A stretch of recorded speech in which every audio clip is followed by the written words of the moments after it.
Hey, what's up guys? We're back again with the best giant double Prince deck in Clash Royale. Prince got a massive buff in the recent balance changes, moving quicker than ever before. After you defend with your princes and throw a giant or miner in front of it to tank, your opponent will be left with a lot less time to defend. If you played against any air deck like Balloon or Lava Hound, they're going to get shut down by the Mega Minion, Electro Wizard, and arrows. If you were lucky enough to play against Bridge Spam, you'll stun all of their stuff with Electro Wizard and immediately get counterpushed with the double princes. You can play Musketeer instead of Electro Wizard, or you can sub out the miner for a Fireball. Let's go jump straight some games and assert dominance with the best double Prince deck in Clash Royale. I upload daily videos on the channel, so make sure to subscribe so you never miss out. Thanks to everyone that's using creator code SirTag to support the channel. Let's get it. So it's time to destroy the destroyer, hopefully. So obviously with this deck, you guys already know the deal. You want to cycle stuff in the back, and you do not want to go in for giants too aggressively. If you go giant in the back as your first play, what happens is your opponent could expo you. They could also go in for a goblin drill on the other side, and then they just keep spamming you and you kind of just lose. So you cycle your princes, you win battles at the river, and then you go for your giant at the river and win with a counter push. So when your opponent makes a mistake, you make them pay for it. That's how this deck works.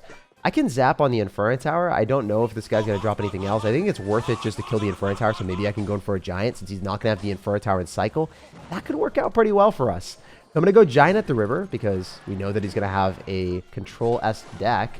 It's well worth it for me to do this. And then arrows on top of the Dark Prince to finish it off a bit faster. So I'm not going to respond to the miner. I just want to see what this guy's got in store. Remember, no Inferno Tower, so he's taking a ton of damage. It might be the Baby Nate deck with Rocket Fast Cycle. And if we get a damage lead early on, we can kind of just hold that for the rest of the game. Because my miner, augmented by the giant, will deliver a lot more damage. If he goes in for a Tornadoes, mysteriously having that in the deck, you know, I might have some pain. But I think he's going to take a lot of damage because we pull back the Dark Prince with the miner. Oh my gosh. Yeah, you know, he just got outplayed there with the miner pulling back the Dark Prince. And if he had Royal Delivery, it wasn't going to come down fast enough because the Prince's charge time got buffed. So now because Prince moves faster than ever and can connect to the tower, if you've got slow and methodical defenses of Barbarian Barrel or Royal Delivery, you're probably not going to get that down in time. Super easy W. Let's bounce on the next one. We got a game against Ragnarok. We're going to be seeing if this guy's going to grace us with the Hammer of Thor or if he's going to go and spam like Rail Hogs and nothing more. Obviously, I want to go in for a miner here because we've got a lot of stuff counter pushing and this deck is based off of counter pushes. I could go for arrows if he drops any other like bait card nearby. I think zapping on top of the hunter so then it gets zapped by the Electro Wizard and gets one tapped. Oh my gosh, that works so well. We are zapping through with the value, baby. Okay, so we saw hunter. And we see Rail Hogs. So it's probably going to be a Barbarians deck. I can't go in for a good giant in good faith because every time that you dedicate your giant without a fireball, there is someone on this planet that cries just a little bit. So I'm not going to mess up. I'm going to go in for a regular Prince, cycle that in the back, sacrifice him into that. Ooh, he's not going to have Barbarians if you're going to have Hunter and you're going to have Cannon. The Cannon will be out of cycle. Another person with Rail Delivery. I love the fact that Prince charges faster, so it actually makes an impact every time that you play against someone that has Rail Delivery. Because the Rail Delivery just comes down way too slow. Okay, I can arrows here depending on what happens. I want him to drop something else. That's beautiful. I wonder, yeah, so arrows plus zap might be able to kill the Hunter if the Dark Prince gives us a hit. Let's go. Wait, no, that didn't kill it. No, I just wasted 2 elixir for no reason whatsoever. Okay, guys, you didn't see that. That was a figment of your imagination. I'm not going to take 1,000,000 damage from Rail Hogs. I'm definitely not in denial here. That's just unfair. That's unfair, guys. It's completely imbalanced. Whenever you take damage, it's never your own mistake. It's always the card's fault, right? That's like a mentality that will make sure that you never get better at the game. I completely messed that up. And yeah, I totally deserve to even lose this game based off of that zap. Whenever you overcommit and don't have enough elixir to be able to defend things properly, you know, you're going to take more damage than you would usually. I can go for a giant here because I wonder if he's going to be back to Cannon. I should be able to get the Hunter pretty far away. Maybe if he goes in for the Cannon, the Hunter's just not going to be able to do real damage while the giant's tanking for the miner. That's really good. I love this. I'm not going to go in for arrows because it doesn't make an impact on killing the Hunter, so why would I waste more elixir? Why are you going other side? Are you that confident that you're going to be able to take out my other tower? Bro! Oh no! Wait, what? What am I witnessing? He tried to bait out my Dark Prince with the first Royal Hogs, and then he went in for a second one. That was so dirty. Honestly, well played, bro. That was insanely well played. Oh, the zap, though! That's what I'm talking about. The Prince connection. When your opponent has cards that are coming down a little bit later. Just getting it to charge that slight second faster can throw off their timings, and people are not properly prepared.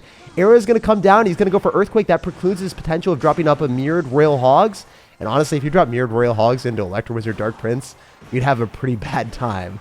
DG, well played, and peace out. It was awesome wrecking you, and we'll bounce on the next one. Giant Double Prince feels a lot better. Or maybe it's just because I'm playing against so many people with Royal Delivery. So this guy's got Troll in his name. You already know he's probably going to have some crazy deck. And I'm going to go and cycle Dark Prince in the back.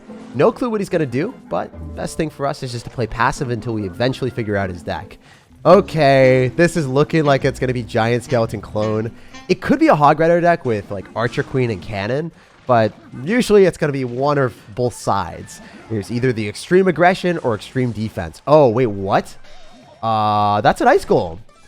Yeah, that's interesting. All right, we're going to go for this. We're hopefully going to reset it onto the Mega Minion and then not take any damage from the Giant Skeleton. Okay. This is crazy because I can't drop the Electro Wizard in a spot that it would die to the Giant Skeleton Bomb, so we're just going to roll with that. And I can go Dark Prince here. Please reset it. Let's go. So we keep the Electro Wizard alive. We're going to thrive with the counter push of the Dark Prince. The thing is, if our opponent has Hog Rider, it's not as easy as shutting down Royal Hogs with the Dark Prince Splash or finishing it off with maybe like arrows and splash damage. I can't necessarily get that value. So I think that regular Hog Rider might be the most difficult thing for us to defend with this deck, simply because it's going to require a Prince plus Electro Wizard or Dark Prince plus Electro Wizard. It's always going to cost more than 4 elixir for me to completely shut it down. Okay, so my Prince is going to die. I don't get anything from that.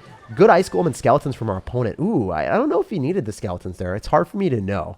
Anyway, I can go in for a Giant and then cycle a Mega Minion when he goes in for the Hog Rider. I don't know if he's even going to go for the Hog Rider. If I can win the bridge battle here against Executioner, I might be able to win the game. But the difficulty arises when you think that he has Tornado, which he probably does. So I'm going to go for Mega Minion off to the side. The Executioner unfortunately doesn't lock on our tower. I was looking at it, I was like, does that hit my tower? Because I know got a massive range buff. Is it that big or nah? Okay, so we can arrows here. We can finish off the Magic Archer and have the Giant stay alive. And then Ice Golem's out of cycle, so I'm going to go in for Prince. And we know he's going to have Skeletons, so I'm going to zap them. And I hope I can win the game. We will see. I don't know where you're going to drop the Skeleton, so I wasn't going to make any prediction or anything. We know that your card cycle is pretty bad, and we're going to punish you for that. Let's freaking go, baby. So that's one of those things. You identify your opponent's card cycle. You know that they're at a low amount of elixir. They can't afford their Executioner. They have to go in for Skeletons. And then you just sweep the table and collect your juicy damage.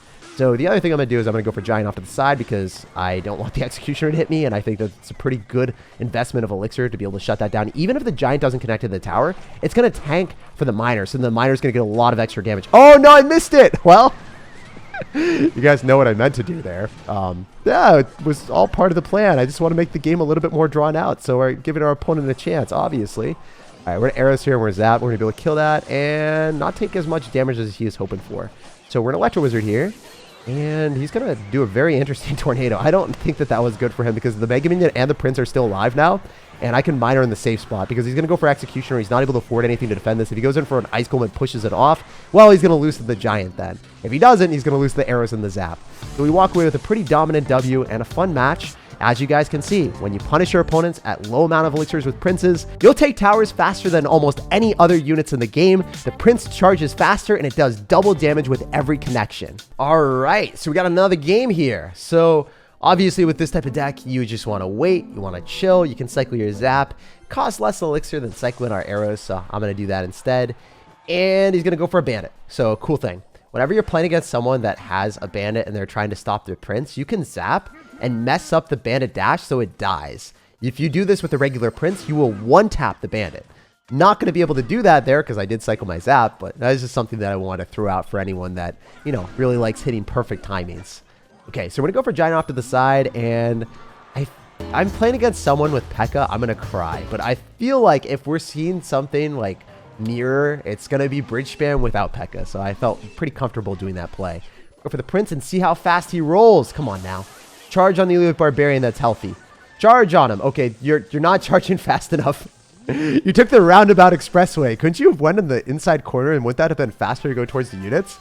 That doesn't really make sense. What was the Prince doing? It feels like if he was planning our vacation, he would just take us on like 5 different stops instead of a direct flight. And you know, Prince, I don't ever want to be chilling with you, man. All right, so Golden Knight. Golden Knight, E-Barbs, Bandit. Is this going to be a Ram Rider deck? Ram Rider did get buffed. There's also a chance that he's not running that. I'm going to zap that and see if I can mess up the timing. Let's go! So I was talking about it earlier. I didn't know if I was going to be able to pull it off. But when you do, you mess your opponent up real bad, and you make him super sad, obviously, when that works. So I think he's going to go in for Elite Barbarians. I'm going to go for a Miner here, so when he E-barbs on top of the Giant... Oh, no, dude, get me out. I wish I had a Giant Skeleton. Can you convert for one more Elixir? I'll pay you the 1 Elixir, man. Just become a Giant Skeleton, explode on the Musketeers. Make my life a little bit easier, bro. I don't think I can stop this, so I might not be able to. I'm going to go in for a Dark Prince here. I'm going to zap. So then the Dark Prince is able to get one more shot. Oh, that's pure pain and suffering. Great play from our opponent. If he hadn't zapped, my Dark Prince would have gotten the shot, and I would have won the game. But obviously, if your opponent plays really well, and they make plays like that, you're probably going to take an L. Unfortunately, we lost that game. Dude played really well with the zap on top of my Dark Prince, denying the Dark Prince from finishing off the Musketeers. And if my opponent's going to play that well, yeah, I guess I can't win every game. Let's see if we can bounce back against the Destructor. So obviously, I don't want to make the first play. I'm hoping that this guy decides to spam into a Dark Prince, gives me Stellar Counter Push, and we bounce back with a fast and easy W. That's not what's happening here. He's going to go in for an Ice Spear, and he's playing very slow and methodical.